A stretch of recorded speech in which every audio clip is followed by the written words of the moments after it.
My name is Samuel Shropshire. I'm an American citizen living in Saudi Arabia.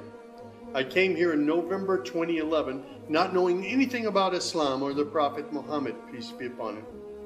Most of what I had heard was extremely negative. In America, our news channels boosted their on-air ratings by regularly sensationalizing breaking news of terrorism. Every 30 minutes, one witnessed horrific scenes of bombings and bloodshed and murder, often one Muslim group fighting against another Muslim group.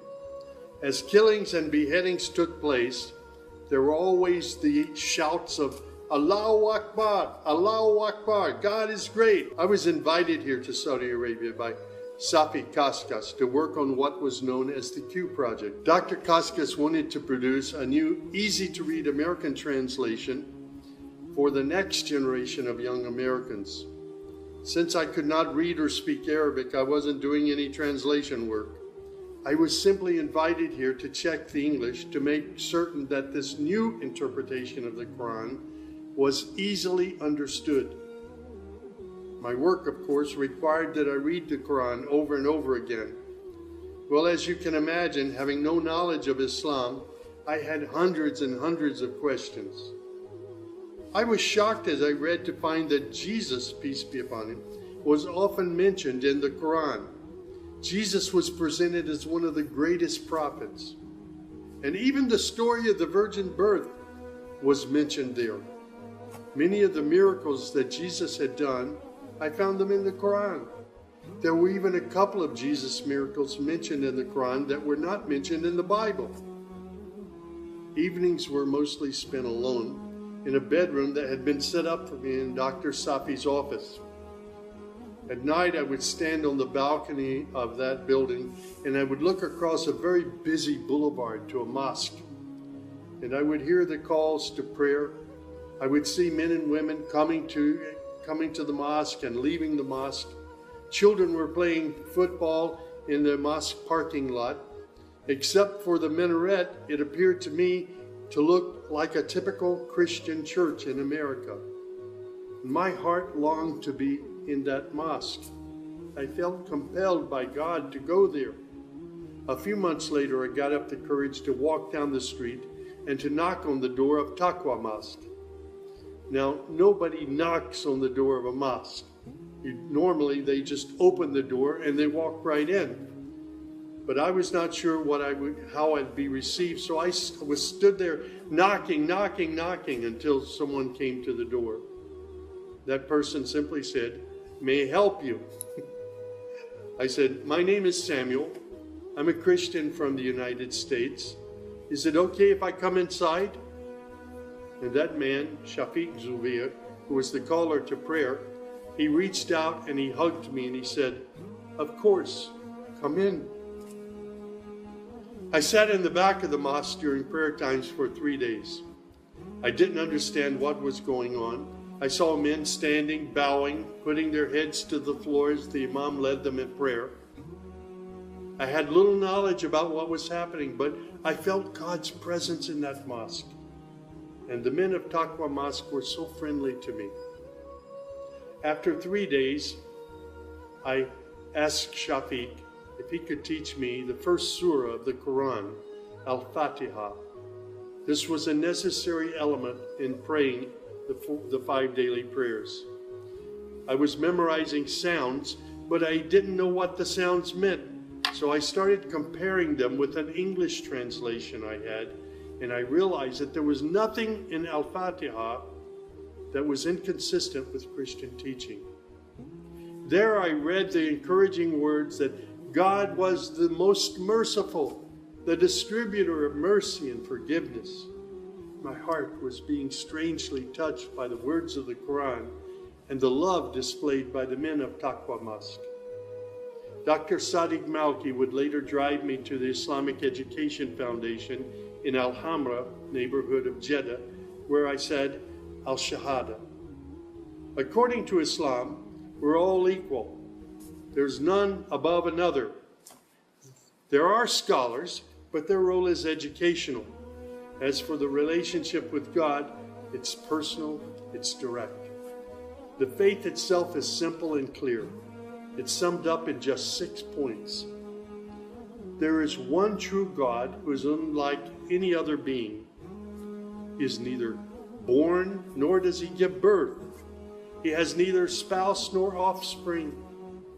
Nothing is comparable to him. He's all-powerful. He knows everything perfectly. He is the most merciful. Secondly, a belief in angels who are indeed the servants of God. They obey God's bidding and they do whatever they're commanded to do. They don't have any free choice. Thirdly, there's a belief in divine revelations.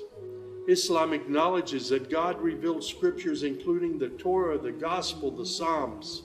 However, down through the ages, many of these divine revelations had become distorted and somewhat corrupt. The Quran, which also contains God's revelations, is intact. It hasn't changed from the very beginning. The Quran, which also contains God's revelations, is still intact in its original form. Fourthly, there's a belief that in all earlier prophets and God's messengers, not just Muhammad.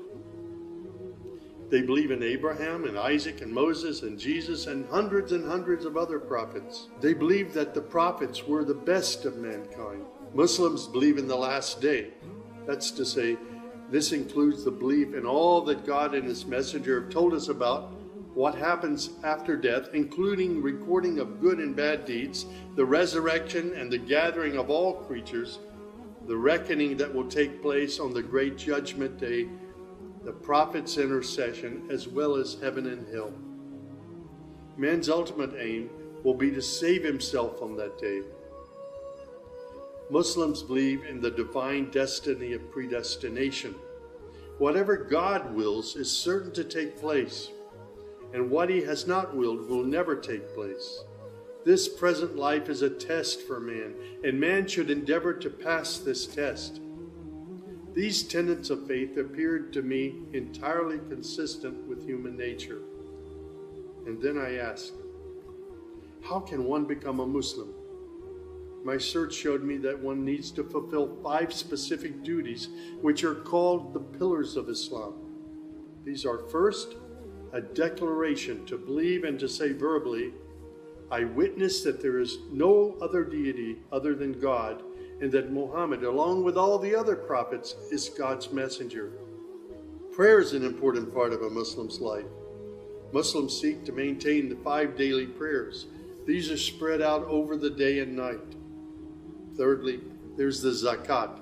2.5% of one's property is an obligatory charity, provided that one owns more than a certain threshold and holds it for a year. Then there's fasting. Fasting is an important part of the Muslim's life. Muslims fast throughout the month of Ramadan. They do this every year, abstaining from all food, drink, and sex, from dawn till sunset.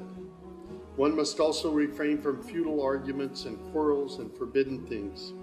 The month provides a unique spiritual uplift for all Muslims. Then there is the pilgrimage or Hajj.